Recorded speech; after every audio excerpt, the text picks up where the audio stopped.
તો જય માતાજી મારા કાલે જાઓ તો હું આજે ઉઠી ગયો છું 6 વાગે અને આજે તારીખ છે 21 એપ્રિલ અને આજે આપણા મિશનનો છે 61મો દિવસ। તો મારા કાલે જાઓ હું અત્યારે આવી ગયો છું ધાબા ઉપર અને આજે આપણે સોમવાર છે તો આજે ઇતિહાસનું રિવિઝન કરવાનું છે। તો હાલ હવે ઇતિહાસનું રિવિઝન શરૂ કરી દઈએ। હાલો તો અત્યારે હું ગુજરાતના ઇતિહાસનું રિવિઝન કરતો હતો અને મને વિચાર આવ્યો કે મારે નોટ્સ બનાવવા જોઈએ, કેમ કે નોટ્સ નહીં બનાવે તો કેવું કે લાંબુ છે, બધું પછી વાંચવાની જરૂર નથી। અમુક જે મેન વસ્તુ છે ને એ જ વાંચવાની જરૂર છે, જેમ કે બહુ મોસ્ટ ઇમ્પોર્ટન્ટ હોય એવું જ। તો મેં એવું વિચાર કર્યો છે કે આજે નોટ્સ બનાવીએ। સાચી વાત ને, નોટ્સ બનાવેલા હોય તો કેવું કે પછી જ્યારે રિવિઝન કરીએ ફરી ભવિષ્યનું, પછી જ્યારે ભવિષ્યમાં રિવિઝન કરવાનું થાય ને તો ફટાફટ રિવિઝન થઈ જાય। તો હાલો હવે 8 વાગી ગયા છે તો નીચે જઈએ, દૂધ નાસ્તો કરી અને પછી લાઇબ્રેરી માટે નીકળી જઈએ અને પછી પેલા પેજ બી લેવા પડશે કોરા, કેમ કે એનું શું કે નોટ્સ બનાવવાના છે।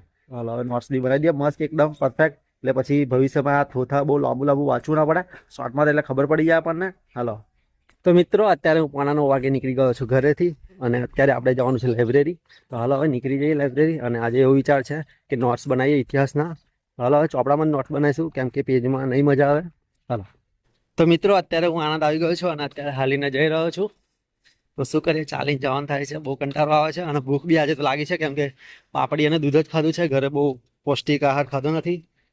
તો હવે જોઈએ કંઈક નાસ્તો મળી જાય તો કરી લઈએ, નહીં તો પછી 12 વાગે જ જમીશું। હાલો તો જઈએ હવે લાઇબ્રેરી, ફટાફટ પહોંચી જઈએ। તો 9:30 થવા આવ્યા છે હજુ।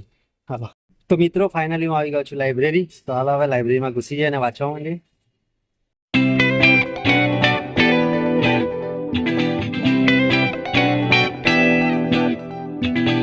તો મિત્રો અત્યારે હું નાસ્તો કરીને આવી ગયો છું, અત્યારે 1 વાગી ગયો છે અને બરાબરની ભૂખ લાગી હતી, તો મેં કીધું હવે નાસ્તો કરી લઈએ। તો મસ્ત નાસ્તો કરીને હવે ચાલો લાઇબ્રેરી જઈએ છે પાછા।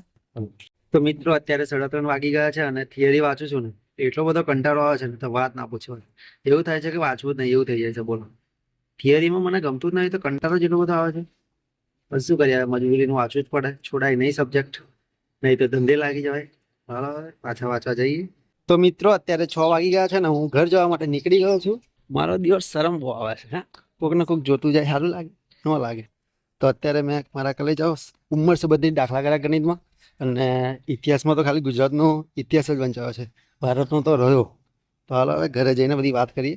તો મિત્રો અત્યારે 6:30 થઈ ગયા છે ને હું 6:30 વાગે 11 પાકવા છે, 6:38 થઈ છે, 6:30 નહીં 6:38, 6:38 હું ઘરે પહોંચવા છું અને મારો દિવસ એટલો બધો ચાલીને થાકી ગયો છે, પગ દુખે છે, એટલે બોલો હે। અને બપોરમાં નાસ્તો કેવો કરીએ, તરેલું બરેલું, એટલે કઈ મજા આવે એમ કહો તમે? હે મજા આવે?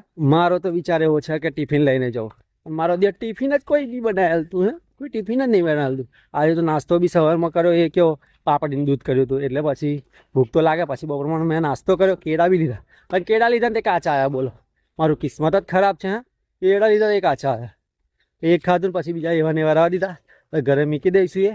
તો હાલો હવે મને તો ઘરે જઈને મસ્ત નહીં ધોઈએ અને પછી પૂછવા બેસી જઈએ, કેમ કે ભૂખ લાગી છે બરાબરની। શું કરવાનું, ભૂખ એટલી બધી લાગે છે ને તો વાત ના પૂછે વાત।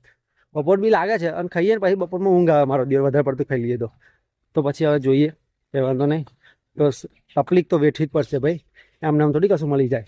તો મિત્રો અત્યારે મેં ખાઈને આવી ગયો છું ચાલવા માટે, કેમ કે થોડું વધારે ખાઈ ગયું છે અને બપોર થોડુંક ઓછું ખાધું હતું, એટલે કેવું કે ભૂખ લાગી હતી। તો મેં કીધું જઈને તરત નયો અને પછી સીધો ખાવા બેસી ગયો અને થોડું વધારે પડતું ખાઈ લીધું અને છાશ બી પી લીધી।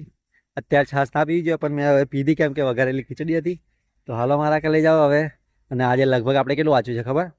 સવારે અડધો કલાક જ વાંચાયેલું અને પછી લાઇબ્રેરીમાં તો એ ખાસો બધો ટાઈમ બગડી ગયો હતો, કેમ કે થિયરી હતી એટલે વાંચવાની મજા નથી આવતી, એ લગભગ તે આવી 6 કલાક જેવું વંચાયું હશે। તો 6 કલાક ને અડધો કલાક, મતલબ કે 6:30 ની આજુબાજુ કલાક વાંચેલું છે અને કશું આગળ મને દેખાતું નહીં। હા તો ધૂમધામ પી જાય એવું લાગ્યું મને। તો હાલો મારા કલે આટલું વંચાનું છે। તો મિત્રો આજે મેં નોટ બનાવવાનું વિચારેલું, પણ પછી નોટ બનાવ્યા થોડા ઘણા અને પછી મેં ના બનાવ્યા, કેમ કે પછી મેં માર્કરથી અંડરલાઇન કરી દીધું જે મેન પોઈન્ટ હતા, અને પોઈન્ટ બનાવવામાં બહુ ટાઈમ જતો હતો અને હું સવારે પોઈન્ટ બનાવવા બેઠો ને તો લગભગ 2 કલાક જેવો ગતો રહ્યો પોઈન્ટ બનાવવામાં। ખાલી કેટલા સિંધુ સભ્યતાના જ ખાલી પોઈન્ટ બનાવી રહેલો, બોલો। તો પછી મેં કીધું આવી તો બહુ બધો ટાઈમ જતો રહે અને એટલો બધો અત્યારે આપણી જો ટાઈમ નહીં, એટલે મેં વિચાર્યું, મેં કીધું પહેલાં માર્કર અંડરલાઇન કરી લઈએ અને પછી જ્યારે રિવિઝન કરવાનો ટાઈમ આવશે ને ત્યારે ફરી આપણે નોટ્સ બનાવી દઈશું। સાચી વાત ને? કેમ કે અત્યારે નોટ્સ બી બનાવવાનું, કેમ કે અમુક મેન વસ્તુ જોવું પડે કે આ પૂછાશે, આ મેન વસ્તુ છે આ કે આ નહીં પૂછાય, કેમ કે મેં બધી બહુ વસ્તુ મને એવું લાગ્યું કે આ બધું કોમનું છે, પણ અમુક વસ્તુ કેવું કે કાઢી નાખવાનું બહુ કોમનું નહીં, કેમ કે રાજા મહારાજાઓ શું શું બંધાવ્યું એ બધું પૂછાય, તો એ મેન હોય એવું મારા ભાઈબંધ ક્યાં છે. અને ઘણા બધા પ્રશ્નોમાં એવું જ પૂછાય છે મોસ્ટ ઓફ. એટલે મને તો એવું હતું કે બધું ઇમ્પોર્ટન્ટ જ છે, કેમ કે મેં પહેલાં વાંચ્યું ને મેં કીધું આ ઇમ્પોર્ટન્ટ હશે, આ ઇમ્પોર્ટન્ટ, બધું બહુ ઇમ્પોર્ટન્ટ મને તો લાગતું હતું. એટલે પછી મેં આજે વાંચ્યું અને પછી માર્ક કરવા અંડરલાઈન કર્યું છે કમ્પ્લીટ. અને હવે આવતી ફેર જ્યારે આપણે રિવિઝન કરવાનો ટાઈમ આવશે ત્યારે આપણે પોઈન્ટ લખી લઈશું. અને મેં કોરા પેજમાં પોઈન્ટ લખવાનો વિચાર કર્યો હતો, પણ પછી મેં કીધું કોરા પેજમાં લખીશ તો ખરો, પણ પછી કેવું ટેપલા નહીં મારેલી હોય એટલે ખોવાઈ જશે, એમ કરીને પછી મેં ચોપડામાં નોટ્સ બનાવ્યા છે. તો હાલો મારા કલે જાઓ. જય માતાજી. Big thank you for being here. बहुत बहुत धन्यवाद।